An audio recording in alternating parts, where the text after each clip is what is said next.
నమస్కారం, వార్తలకు స్వాగతం. ముందుగా ముఖ్యాంశాలు. ఉచిత విద్యుత్ 500కే సిలిండర్ పథకాలకు శ్రీకారం చుట్టిన సీఎం రేవంత్ రెడ్డి.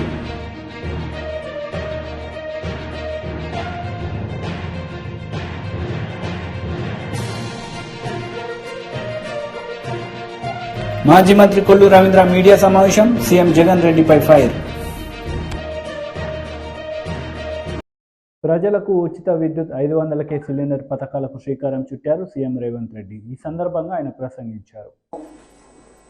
వాళ్ళ ఇంట్లో వెలుగులు నింపాలని 200 యూనిట్ల వరకు గృహజ్యోతి పథకం ద్వారా వాళ్ళ ఇళ్లకు ఉచితంగా కరెంటు ఇవ్వాలన్న నిర్ణయం సెప్టెంబర్ 17, 2023 రాజీవ్ గాంధీ ప్రాంగణం తుక్కుగూడలో శ్రీమతి సోనియా గాంధీ గారు అభయహస్తం పథకాల ద్వారా 6 గ్యారెంటీలను తెలంగాణ రాష్ట్ర ప్రజలకు అంకితం ఇవ్వడం జరిగింది. ఆ రోజు శ్రీమతి సోనియా గాంధీ గారు ఏ విధంగా అయితే తెలంగాణ రాష్ట్రం ఇస్తా అని మాట ఇచ్చి తెలంగాణ రాష్ట్రం ఇచ్చిండ్రో, అదేవిధంగా తెలంగాణ రాష్ట్ర ప్రజలకు 6 గ్యారెంటీలను నేను హామీ ఇస్తున్నా, వాటిని తప్పకుండా అమలు చేసి తీర్థము అని చెప్పి శ్రీమతి సోనియా గాంధీ గారు తుక్కుగూడలో రాజీవ్ గాంధీ ప్రాంగణంలో తెలంగాణ ప్రజలకు గ్యారెంటీ ఇవ్వడం జరిగింది. ఆ గ్యారెంటీలను నమ్మి ప్రజలకు శ్రీమతి సోనియా గాంధీ గారి మీద ఉన్న నమ్మకం, విశ్వాసంతో డిసెంబర్ 3 నాడు కాంగ్రెస్ పార్టీకి అత్యధిక మెజారిటీ ఇచ్చి ప్రజాప్రభుత్వాన్ని ఏర్పాటు చేయడం జరిగింది. డిసెంబర్ 7 నాడు ప్రమాణ స్వీకారం చేసిన మేము డిసెంబర్ 9, 2023 నాడు ఆర్టీసీలో మహిళలకు ఉచిత ప్రయాణము, రాజీవ్ ఆరోగ్యశ్రీ పథకాలను రెండింటిని ప్రమాణ స్వీకారం చేసిన 48 గంటల్లోనే అమలు చేసి నిరంతరాయంగా ఇప్పుడు ప్రజలకు ఆ 2 పథకాలను అమలు తీసుకురావడం జరిగింది. ఇప్పుడు మళ్ళీ రాష్ట్ర ప్రభుత్వం ఆర్థిక వెసులుబాటును అంచనా వేసుకొని నిజమైన లబ్ధిదారులకి పథకాన్ని అమలు చేయాలన్న ఆలోచనతోటి ప్రజాపాలన పేరు మీద గ్రామ సభలు నిర్వహించి జనసేన పార్టీ లీడర్స్ మీడియా సమావేశం నిర్వహించారు. ఈ సందర్భంగా పలు అంశాలపై వారు మాట్లాడారు. ఉక్కుని అమ్ముకుంటే మాట్లాడేటువంటి ముఖ్యమంత్రి, పోలవరం ప్రాజెక్టు రాకపోతే దాన్ని పట్టించుకొని ముఖ్యమంత్రి, రాజధానిని కట్టలేనటువంటి ముఖ్యమంత్రి, ఈ లోపాలన్నీ కూడా ఎత్తి చూపే విధంగా ఇవాళ మన నాయకుల గురించి మాట్లాడుతూ ఉన్నారు.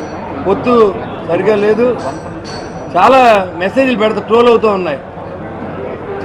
చాలా మందికి అన్యాయం జరిగిపోయింది, 24 సీట్లకే ఇచ్చేసారు, మొత్తం అమ్మేశారని చెప్పి మురిగి కుక్కలకి నేను ఒకటే చెప్తా ఉన్నా. 2019 ఎలక్షన్లో 135 సీట్లకి మేము పోటీ చేసినప్పుడు మీరు ఎలాంటి సహకారం అందించకుండా మన నాయకుడితో సహా ఓడించినప్పుడు మీరందరూ ఎక్కడున్నారని అడుగుతా ఉన్నా. ఈరోజు 2009 నుంచి కూడా పవన్ కళ్యాణ్ గారు ప్రజల్లో ఉన్నారు. ప్రజారాజ్యం పార్టీ తీసేసినప్పుడు కూడా దాన్ని మళ్ళీ ప్రజల్లో తీసుకొచ్చి జనసేన రూపంలో 2014 నుంచి కూడా ప్రజాసేవలో ఆయన ఉన్నారు.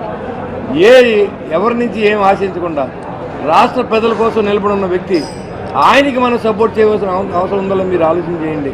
చాలామంది చాలా బాధాకరమైన పోస్టులు పెడతా ఉన్నారు. మనం అందరూ బాయ్కట్ చేద్దాం, ఈ సభకు వెళ్ళొద్దని మీకు ఒకటే చెప్తా ఉన్నా. వైసీపీ ట్రాప్లో పడకండి. వైసీపీ నాయకులు చేసే సోషల్ మీడియా ట్రోల్ చేసింది మీరు చదివి మన నాయకుడు అవమానించకండి. నాయకుడు చేసే ప్రతి పనిని కూడా మనందరూ కూడా గౌరవించవలసిన అవసరం ఉంది.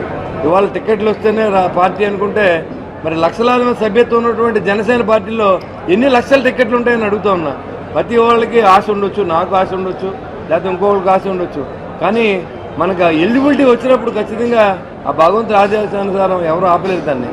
ఇవాళ దాని గురించి చాలామంది పెద్ద ఎత్తున ట్రోల్ చేయడం, జనసేన పార్టీ ప్రజలకు అన్యాయం చేసిందంట.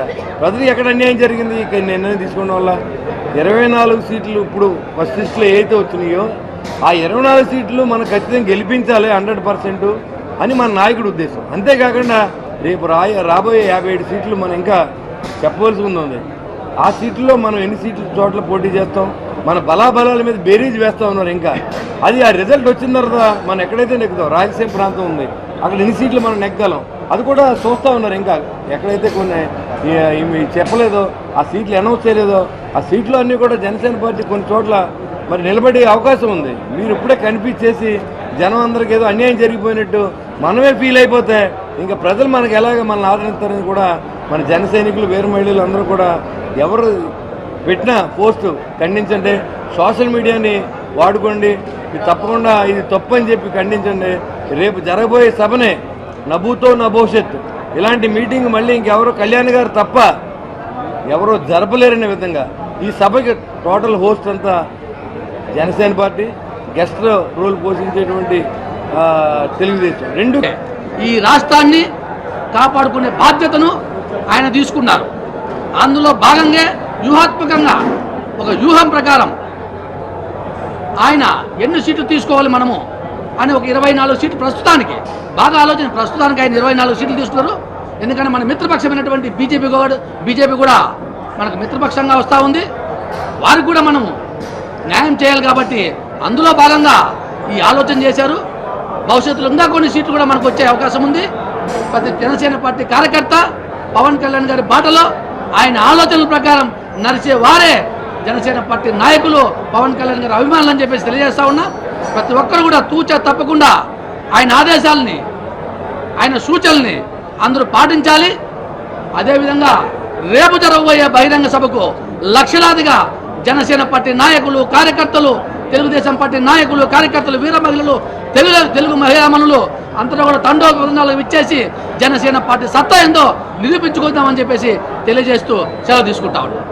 తాడేపల్లిగూడెంలో జనసేన తెలుగుదేశం పార్టీ నవ్వితే నా భవిష్యత్తు అన్నట్టుగా ఉంటుంది. రేపొద్దున లక్షలాది మందితో మా అధ్యక్షులు పవన్ కళ్యాణ్ గారు, తెలుగుదేశం పార్టీ అధ్యక్షులు నారా చంద్రబాబు నాయుడు గారు కలిసి జనసేన పార్టీ నిర్వహించే సభ ఇది.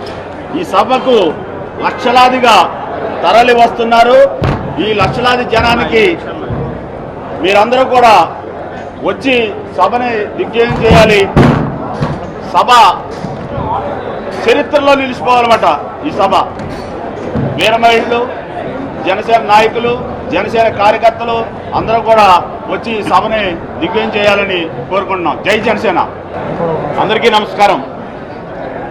ఇప్పుడు మనం రేపు జనసేన తెలుగుదేశం కలిసి సృష్టించబోయే సునామీలో తెలుగు జన విజయకేతనం జెండా మీకోసం అనే సభా ప్రాంగణంలోనూ ఇక్కడ ఒకటే తెలియజేస్తున్నాం మీకు. ప్రియమైన జన సైనికులారా, తెలుగుదేశం కార్యకర్తలారా, తెలుగుదేశం కార్యకర్తలు జనసేన కార్యకర్తల రూపంలో అతి రాక్షసంగా పరిపాలిస్తున్నటువంటి ఈ వైసీపీ నాయకులు వాళ్ళ ఓటమి తెలిసి వాళ్ళు జన సైనికుల రూపంలో, తెలుగుదేశం కార్యకర్తల రూపంలో మనలో మిక్స్ అయి మనం కలిసిపోతున్నటువంటి తెలంగాణ తాగునీటి సాగునీటి కష్టాల నుంచి గట్టెక్కించే కామధేను కాళేశ్వరం అని బీఆర్ఎస్ వర్కింగ్ ప్రెసిడెంట్ కేటీఆర్ అన్నారు. ఈ సందర్భంగా ఆయన మాట్లాడారు. చాలా మంది మిత్రులు మాట్లాడుతున్నారు ఈ మధ్యన కాళేశ్వరం అంటే ఒక మేడిగడ్డ మాత్రమే అన్నట్టు, కాళేశ్వరం అంటే ఒక బరాజ్ మాత్రమే అన్నట్టు కొంతమంది తెలిసి తెలవక, తెలిసి కూడా కావాలని ప్రజల్ని తప్పుదోవ పట్టించడానికి కూడా మాట్లాడుతున్న పరిస్థితి. అసలు కాళేశ్వరం అంటే ఏమిటి అనేది రాష్ట్ర ప్రజలకు ఈరోజు చెప్పదలుచుకున్నాం. దాంతో పాటు తప్పకుండా రాష్ట్ర ప్రజలకు, అదేవిధంగా కొంతమంది తెలిసి తెలియక మాట్లాడుతున్న వాళ్ళకు కూడా సజీవంగా చూపెట్టాలన్న ఉద్దేశంతో మేము మేడిగడ్డకు కూడా బయలుదేరిపోబోతా ఉన్నాం. మరి పెద్దలు కేసీఆర్ గారు నల్లగొండ సభలో, బహిరంగ సభలోనే స్పష్టంగా చెప్పారు, మీరు పోవడం కాదు మేమే పోతాము మేడిగడ్డకి. మేడిగడ్డ మాత్రమే కాదు, అన్నారం పోతాము, సుందిల్ల పోతాము, మొత్తం కాళేశ్వరంలోని కాళేశ్వరం ప్రాజెక్టు యొక్క సమగ్ర స్వరూపాన్ని ప్రజలకు అర్థమయ్యేటట్టు వాళ్లకు సజీవంగా చూపెడతాము అనే మాట కూడా ఈ సందర్భంగా నేను విజ్ఞప్తి చేస్తా ఉన్నా. కాళేశ్వరం అంటే ఒక మేడిగడ్డ కాదు, కాళేశ్వరం అంటే 3 బరాజులు, కాళేశ్వరం అంటే 15 రిజర్వాయర్లు, కాళేశ్వరం అంటే 21 పంప్ హౌజులు, కాళేశ్వరం అంటే 203 కిలోమీటర్ల సొరంగాలు, 203 కిలోమీటర్స్ ఆఫ్ టనల్స్, కాళేశ్వరం అంటే 1531 కిలోమీటర్ల ప్రవాహ కాలువలు, కాళేశ్వరం అంటే 98 కిలోమీటర్ల ప్రెషర్ మెయిన్స్, 141 టీఎంసీల స్టోరేజ్ కెపాసిటీ, 240 టీఎంసీల వినియోగం, అంటే స్టోరేజ్ 141 టీఎంసీ అయితే యూటిలైజేషన్ 240 టీఎంసీలు. ఇవన్నిటి సమగ్ర సమాహారమే కాళేశ్వరం తప్ప ఒక్క బరాజ్ కాదు.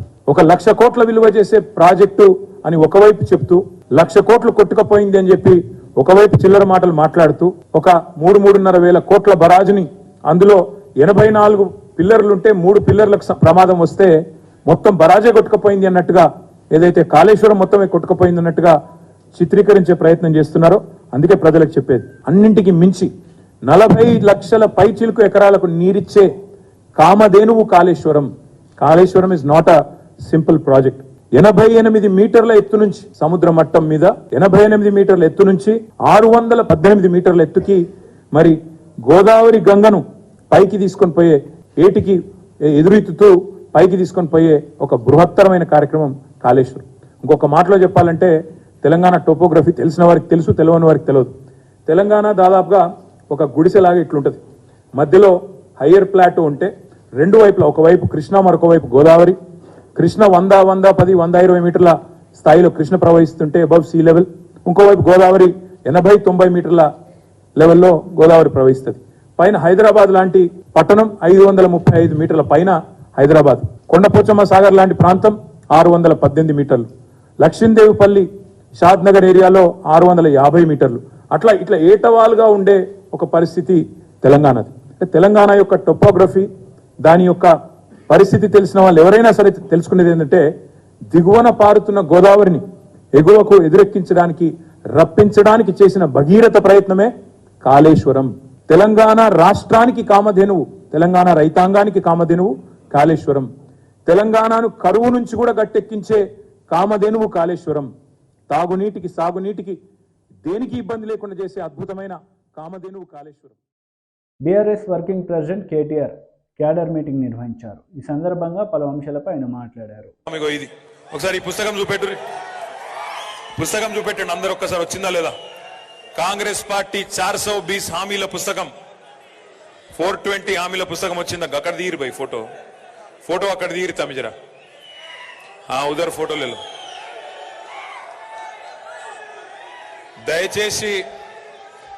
దయచేసి నేను మిమ్మల్ని అందరినీ ప్రార్థించేది, కోరేది ఏంటి అంటే, హైదరాబాద్ మీ పక్కనే, ఇబ్రహీంపట్నం పక్కనే జిహెచ్ఎంసీ ఉన్నది, హైదరాబాద్ ఉన్నది.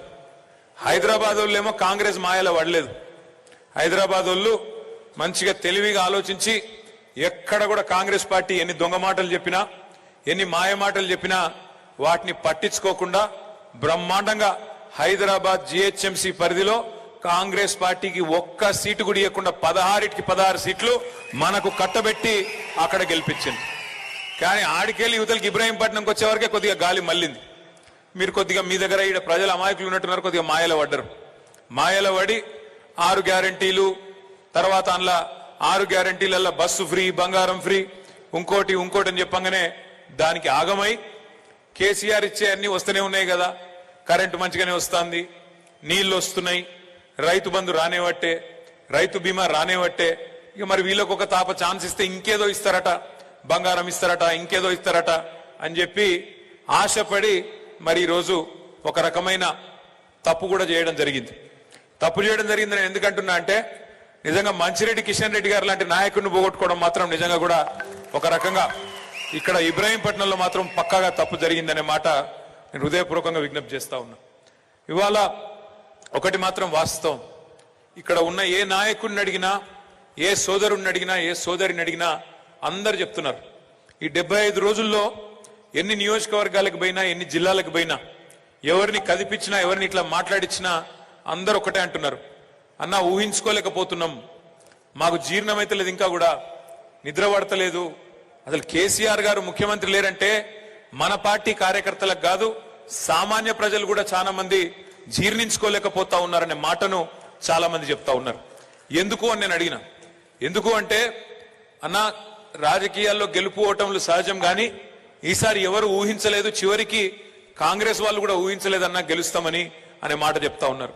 నిజం కూడా అదే, కాంగ్రెస్ వాళ్ళు కూడా అనుకోలే అధికారంలోకి వస్తామని. అందుకే నోటికొచ్చిన హామీలు చెప్పుకుంటూ పోయినారు.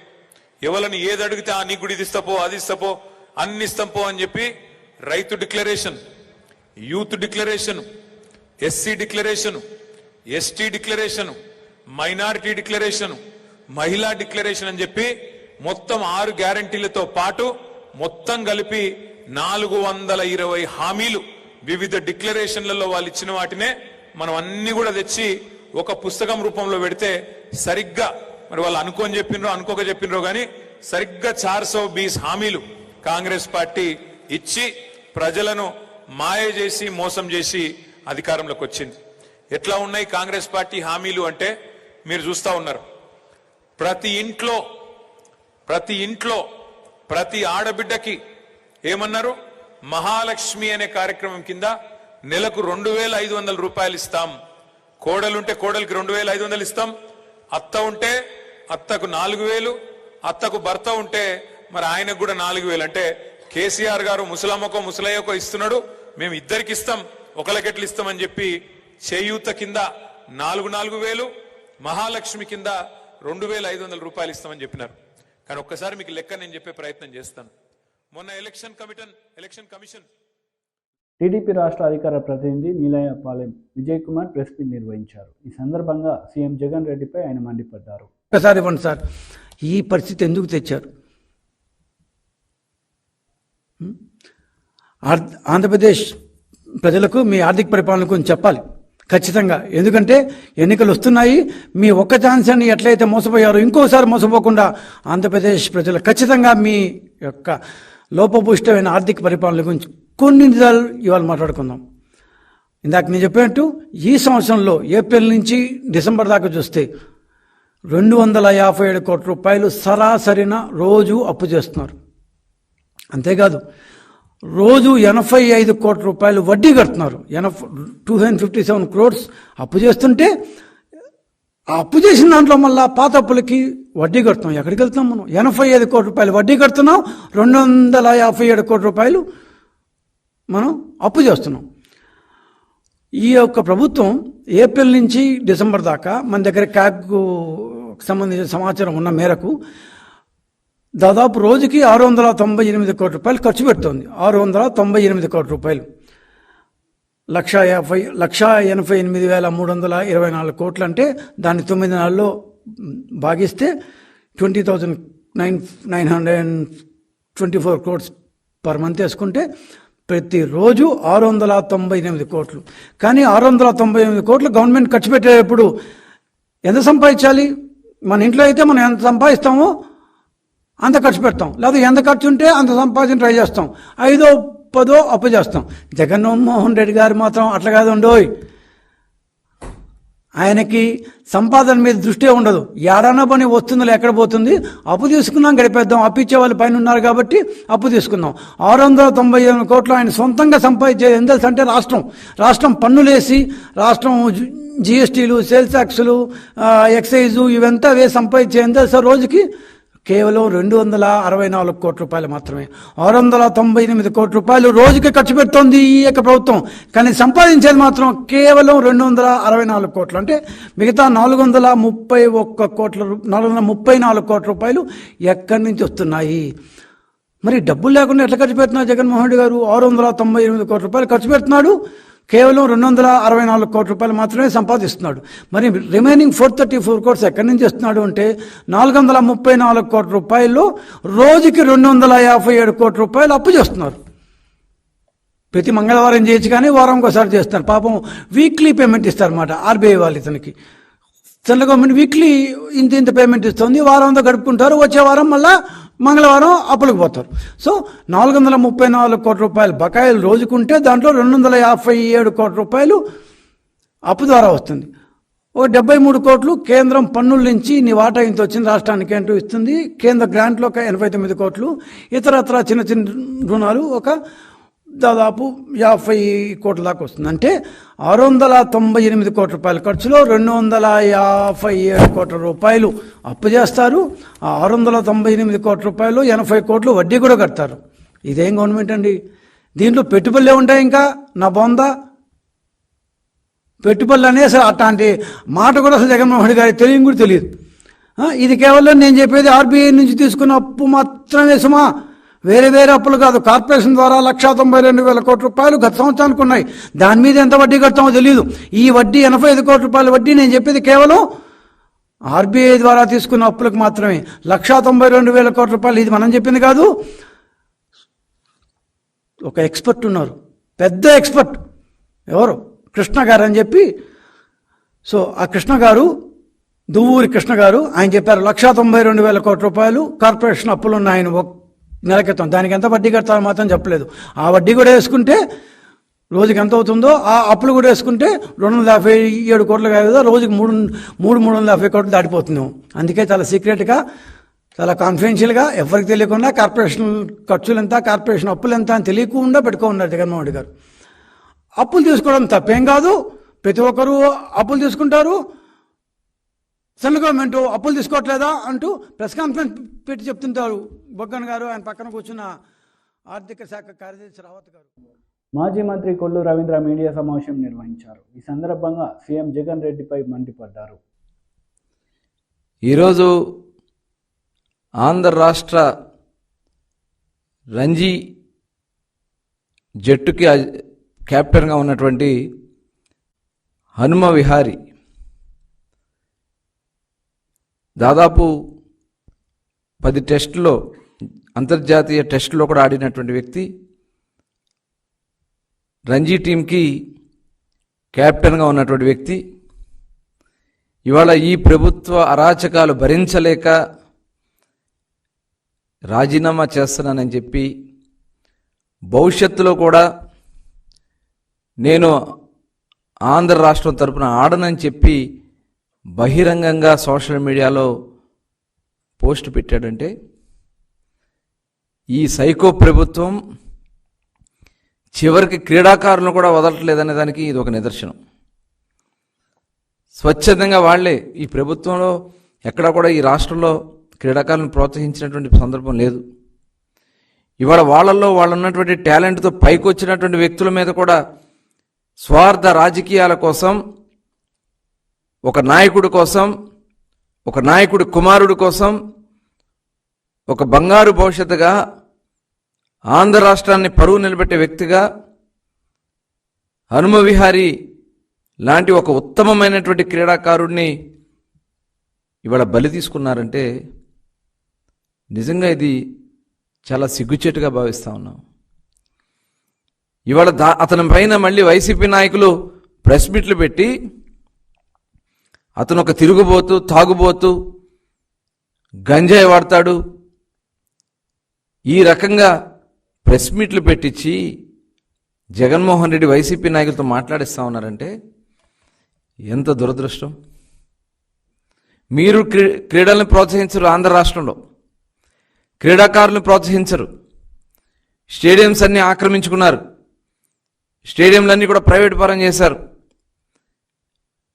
ఇవాళ ఎక్కడన్నా వెళ్ళి ఆడదామన్నా కూడా ఫీజులు కట్టుకోవాల్సినటువంటి పరిస్థితి.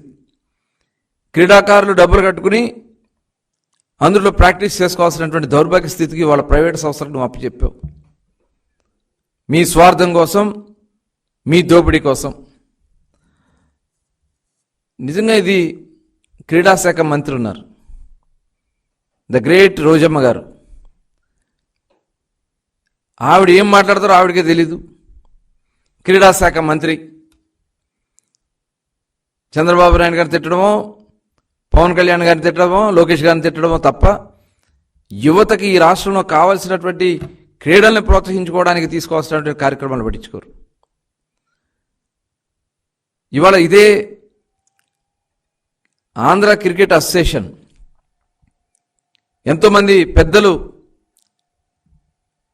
లీడ్ చేసినటువంటి ఆంధ్ర క్రికెట్ అసోసియేషన్ని ఇవాళ విజయసాయి రెడ్డి గారు, వాళ్ళ అల్లుడు శరత్ చంద్రారెడ్డి గారు లీడ్ చేస్తూ ఈ రకంగా రాజకీయాల కోసం, మీరు స్వార్థ రాజకీయాల కోసం క్రీడలను కూడా బలిపెడతా ఉన్నారంటే నిజంగా ఇది చాలా చాలా ఈ ఆంధ్ర రాష్ట్రం ఏమైపోతా ఉందా, యువత ఏమైపోతారా అన్నారని చెప్పి ఇవాళ నిజంగా చాలా భయం వేస్తూ ఉంది. 120 కోట్ల పైన డిపాజిట్లు ఉండాల్సినటువంటి ఆంధ్ర క్రికెట్ అసోసియేషన్లో ఉండాల్సినటువంటి నిధులు ఇవాళ కేవలం 20 కోట్లు మాత్రమే మిగిలినాయి అంటే మిగతా డబ్బులు ఏమైనాయి? మీ దోపిడీకి బలి అయిపోయింది. దాదాపు 2019లో ఆంధ్ర క్రికెట్ అసోసియేషన్కి 120 కోట్ల వరకు ఫిక్స్డ్ డిపాజిట్లు ఉండేవి. ఇవాళ బ్యాంక్ ఖాతాలో కేవలం 20 కోట్లు మాత్రమే మిగిలినాయి. ఇదంతా దోపిడీ కాదా? ఇవాళ శాప్లో అవినీతి నిలయంగా మారిందని చెప్పి సాక్షాత్తు శాప్ డైరెక్టర్లే బహిరంగంగా చెప్తా ఉన్నారంటే, శాప్ డైరెక్టర్లే ఇవాళ ఇంత అవినీతిమయమైనటువంటి శాప్లో ఉండడం దండగని చెప్పి వాళ్ళు చెప్తా ఉన్నారంటే, నిజంగా ఈ ఆంధ్ర రాష్ట్రంలో క్రీడలు బతికున్నాయా? యువతకి అసలు స్పోర్ట్స్ మీద ఇంట్రెస్ట్ కలిగేలాగా చేస్తూ ఉన్నారా?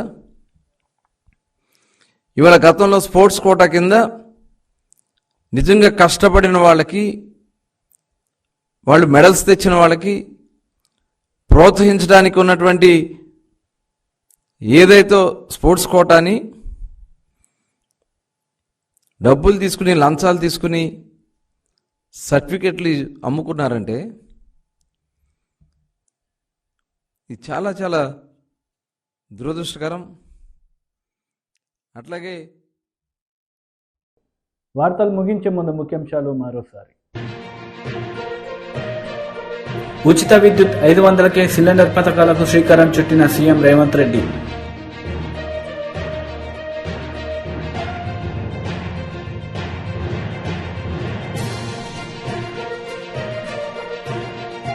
మాజీ మంత్రి కొల్లు రవీంద్ర మీడియా సమావేశం, సీఎం జగన్ రెడ్డిపై ఫైర్. ఈ వార్తలు ఇంతటితో సమాప్తం. తిరిగి ప్రసారమయ్యే వార్తలు మళ్ళీ కలుద్దాం. అంతవరకు సెలవు. నమస్తే.